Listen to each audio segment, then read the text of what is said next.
That makes me want to go back to Guatemala. And one of the things also coming back,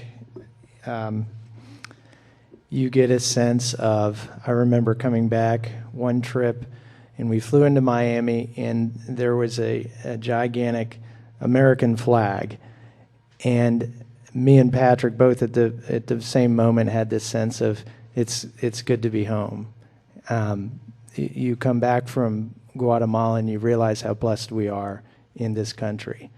And I echo what Terry said, and I hope you're having a great 4th weekend, and you're also coming to that having some of those same moments that the Cravies celebrate all the time, and it is thankful for the blessing of freedom and justice that we enjoy in this country, that other countries do not enjoy.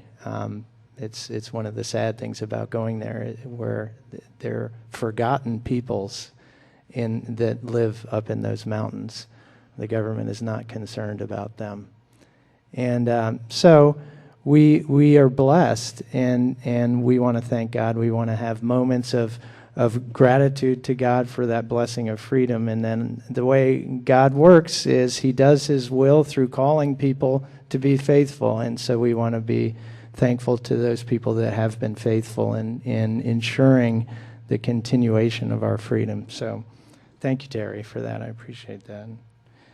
In this passage, there's kind of a July 4th going on. It's the Festival of Tabernacles. And as I said last week, John is kind of in 6 and 7 going through a rewriting of Exodus with Jesus at the center. And so there's more Exodus stuff. There's Moses here, there's the law, and there's the Festival of Tabernacles, which is the festival of booths. What they were supposed to do is essentially, like we go out and camp in the backyard with our kids sometimes, you're supposed to go to Jerusalem and set up booths, set up little shanty tents, and live in those for the week. Why? To remember the Exodus experience, to remember what God did for the people. Now that we're here, now that we're established and God has blessed us, let's remember that at one point we weren't here. At one point we were meandering the desert and living in booths. And so that's what this festival was. And so similar to July 4th, you want to remember and appreciate the blessings of God, that He's done this, that He has established, as He promised, this country of Israel, and it is God's will that He's established the United States of America as well. So there's similarity there in their celebration. And what we get is we get Jesus going in and then giving 3 teachings. And there's 3 teachings to 3 different audiences. And so the 3 audiences are Jesus' brothers is one. Okay, Jesus' family, and not His brothers as in disciples, but His actual family brothers, the sons of Joseph and Mary. And so then we've got the Jews, is what John calls it. It's not intended as a generalization, kind of this offensive thing that to our modern ear that the Jews sounds like. They were all Jewish, including the writer. So he wasn't intending to make this negative generalization. He was just choosing a phrase. And the phrase meant that group of people that was opposed to Jesus. The Jews in John are that group that just had a problem with Jesus. That's what he's trying to say with that word, with that phrase. And then the third is the crowd. It's just the general mass, the crowd at the tabernacle. So there's 3 different audiences, and what Jesus does is He speaks to the 3 different audiences on 3 different subjects. And this is very, very practical stuff, and that's what we want to look at, because all these things apply to us. The 3 different subjects are, first there's timing. That's something we have to decide on every day. There's decisions, the judgments that we make.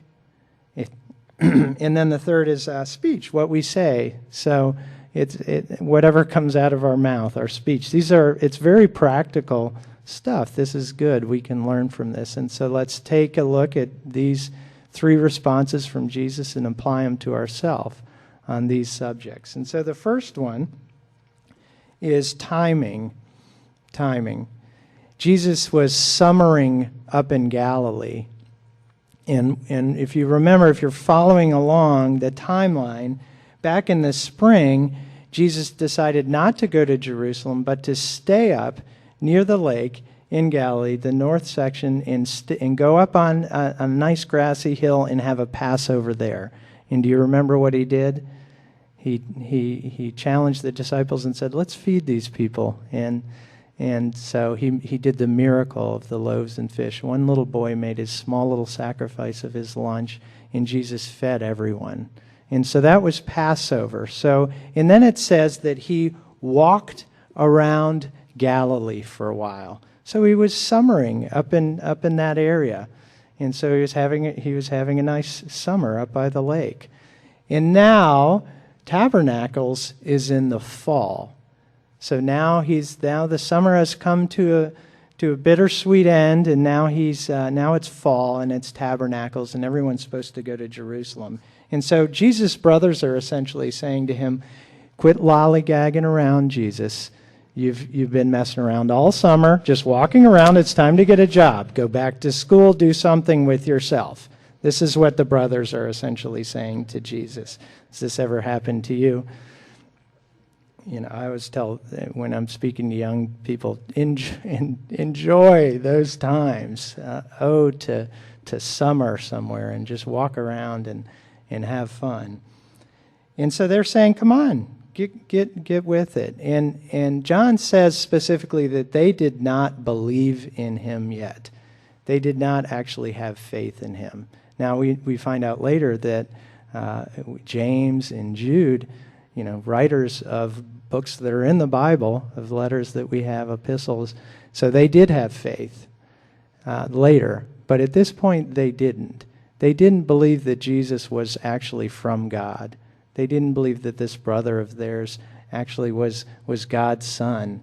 And so they were treating him like he was just a normal, everyday person and giving him, somewhat good advice. Okay, time to stop messing around.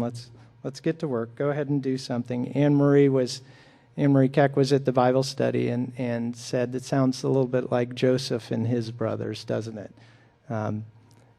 You've got this dream. You go ahead, dreamer, and they're kind of teasing him, a little sibling rivalry, and saying, Jesus, you've been talking about you're supposed to do something big. Well, go ahead. Come on, get going. And so this is what Jesus responds to, and he's responding to a lack of faith that is in them.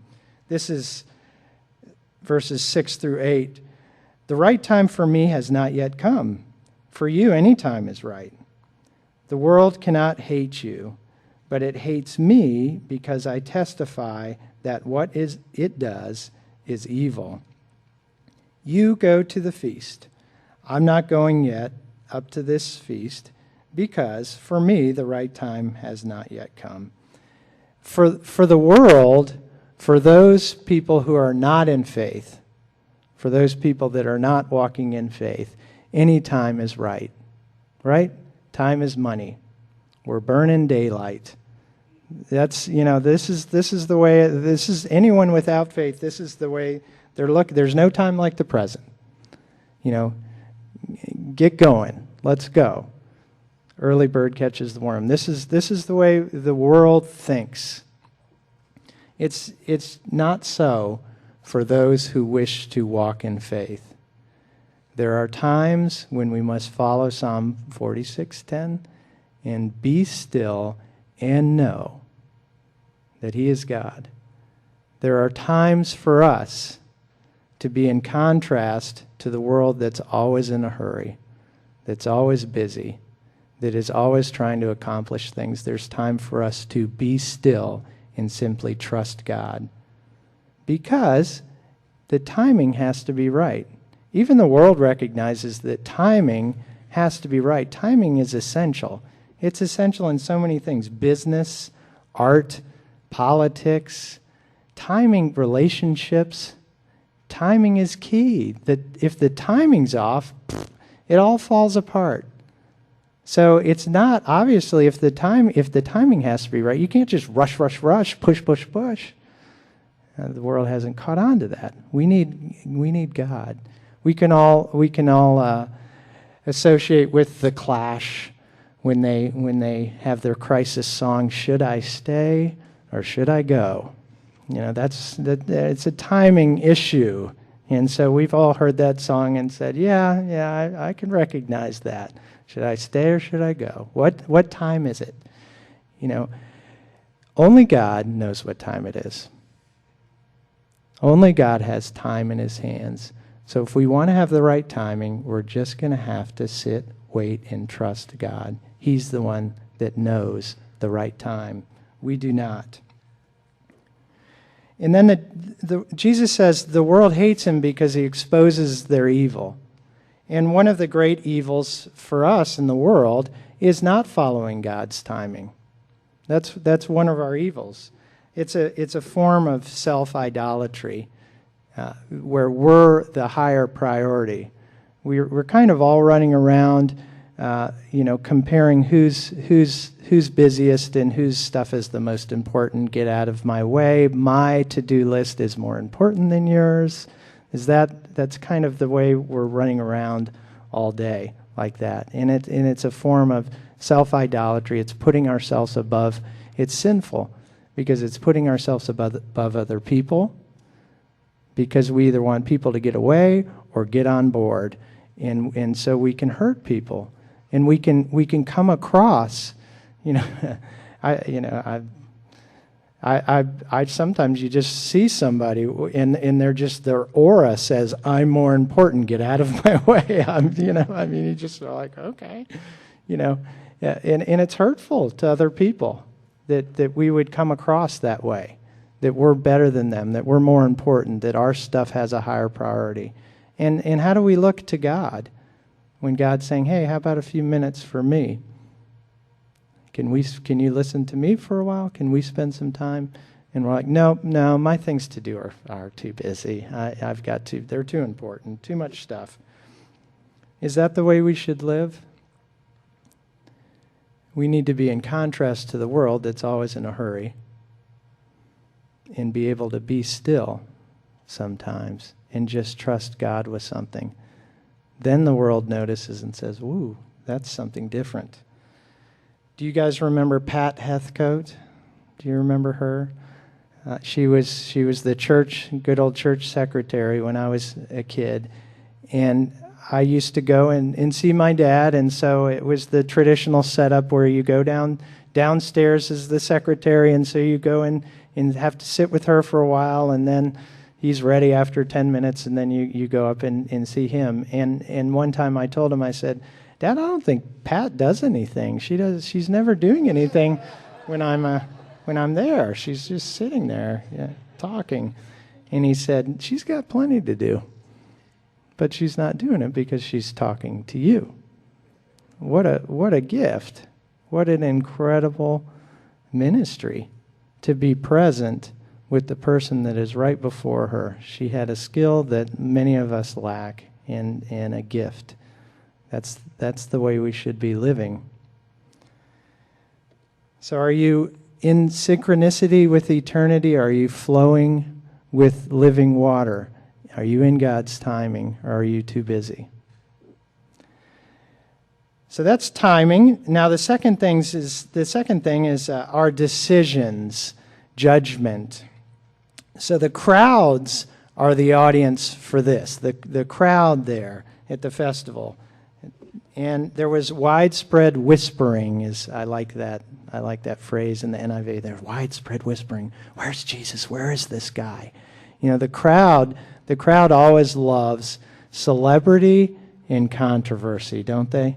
That's what the Twitter sphere was abuzz. Where's Jesus? Where's this guy? Where's the controversy? Where's the celebrity? Let's judge him. Is he good or bad? Let's all put in our opinion. And they were. They were all judging him. We love to judge. It's what we love to do, especially a celebrity and a controversy. Let's all jump on it. And some said he's good, he's valuable, he's righteous. And then some said, no, he's deceptive, he's evil, he's counterproductive to righteousness.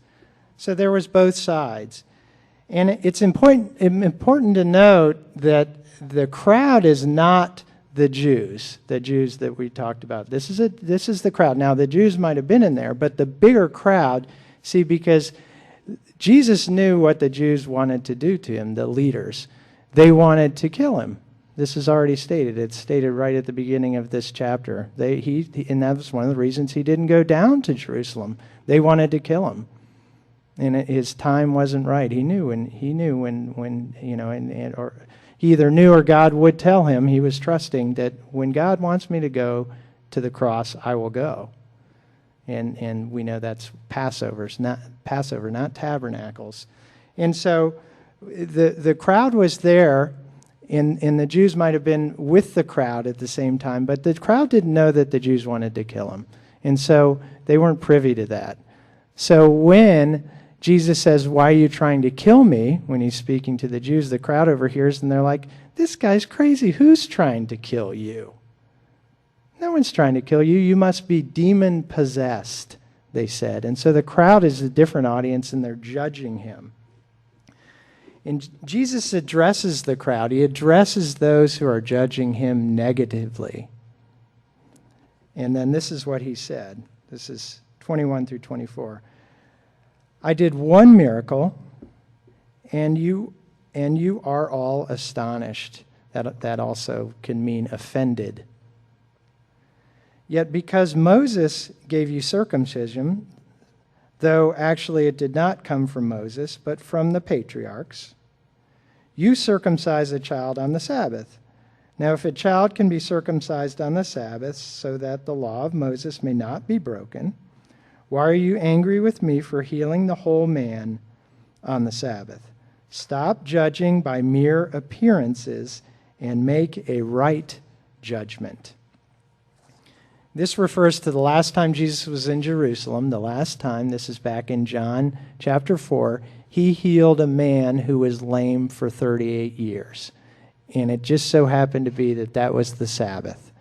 And then he said to the man, "Stand up, pick up your mat, and walk." And the man did it. Well, you're not supposed to carry around a mat on Sabbath.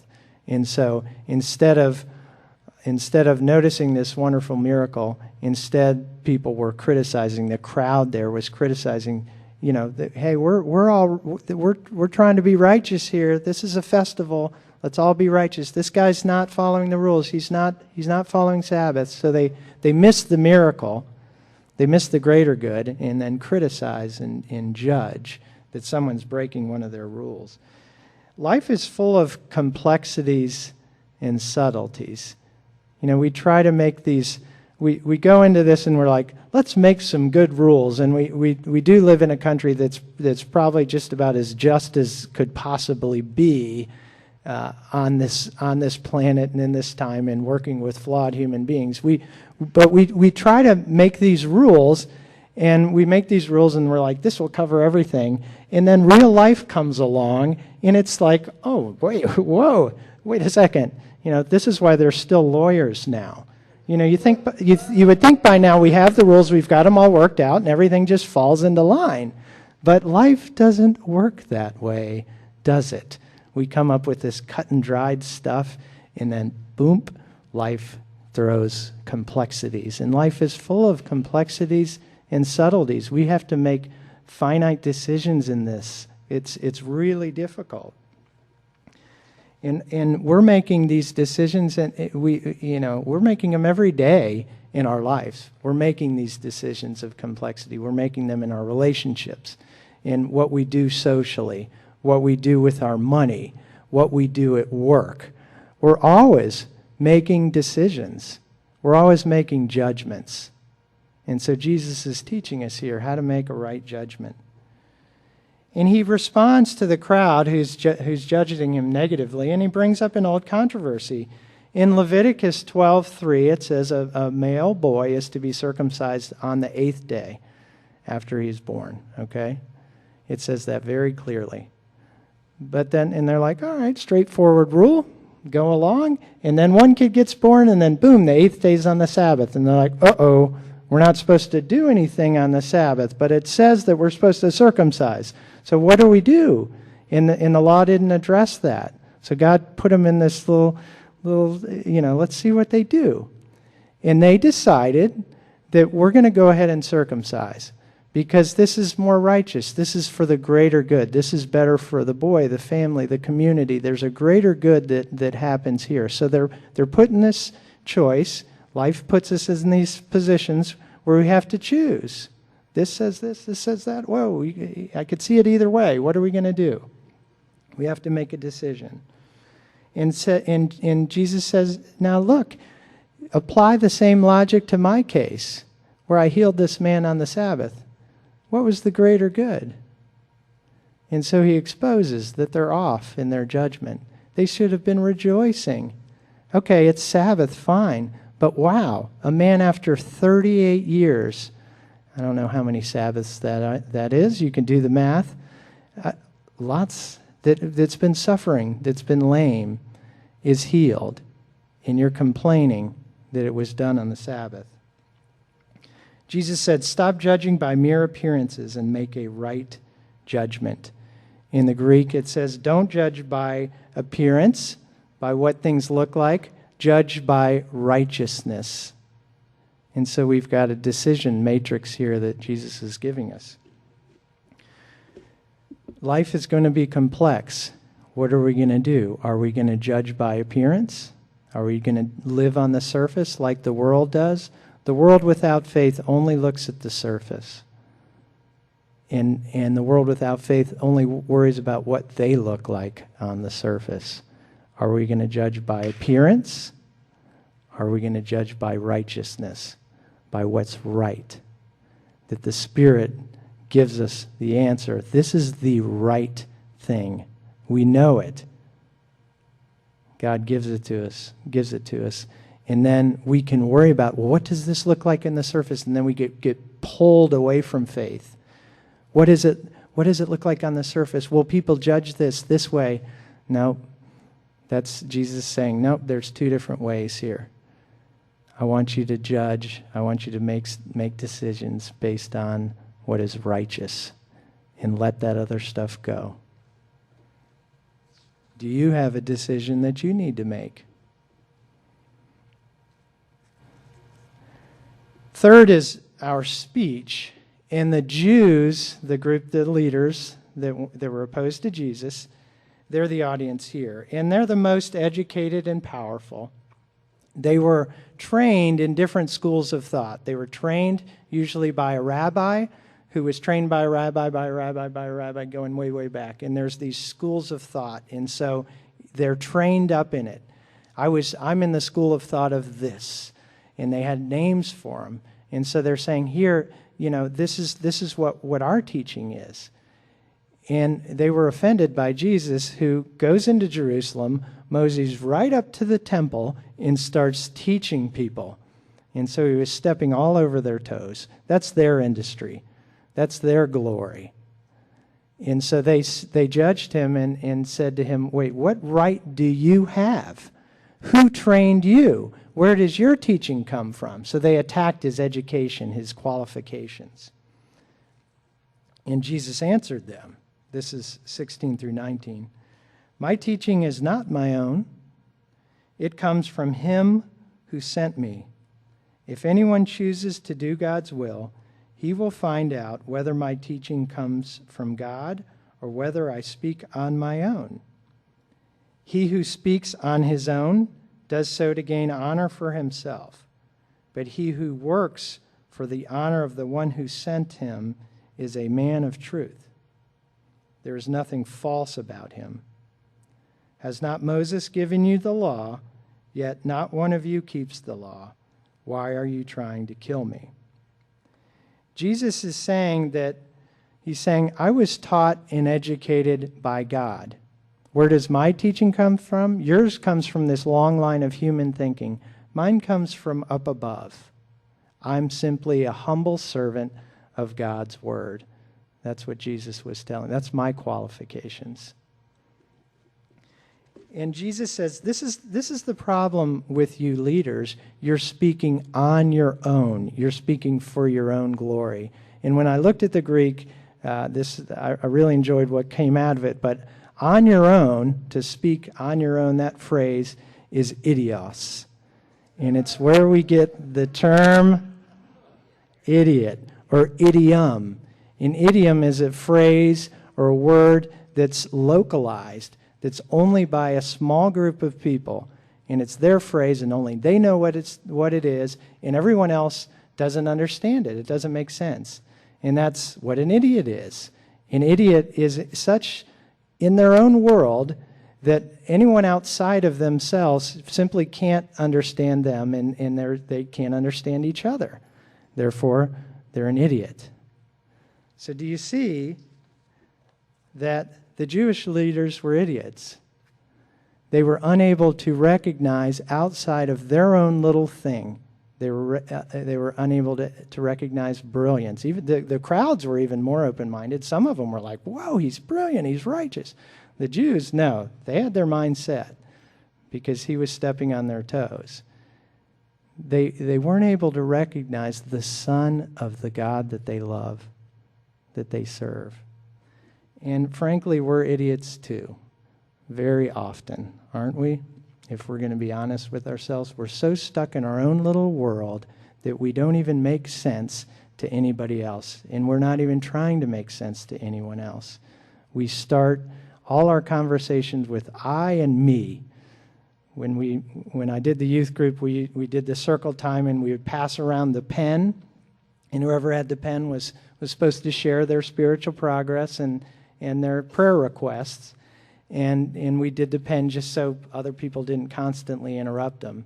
And I wouldn't say you can't talk, no one else can talk.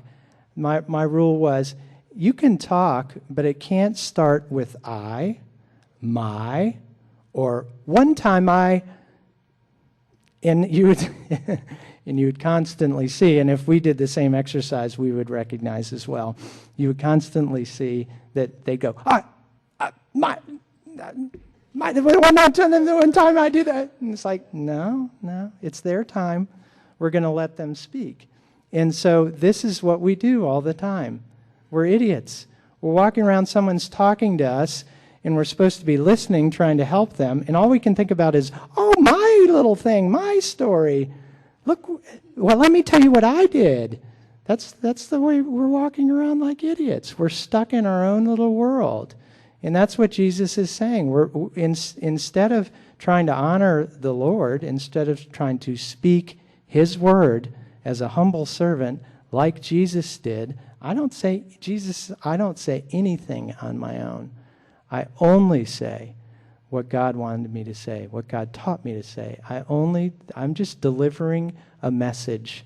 That's what I'm doing, a humble servant to God. Are we like that?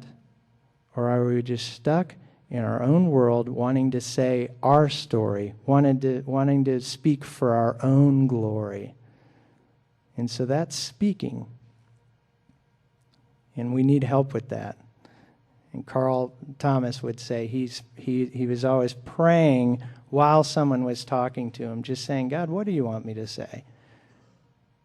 What do you want me to say? Because my mind is filled with my idios, my stories and my stuff, and I'm trying to listen, and I just want to humbly say whatever you want me to say. And so timing, decisions, and speaking. Jesus teaches us on very practical things in this passage. So let's take a couple minutes and let's listen to him. Which one of these subjects do you need some help on? Pray.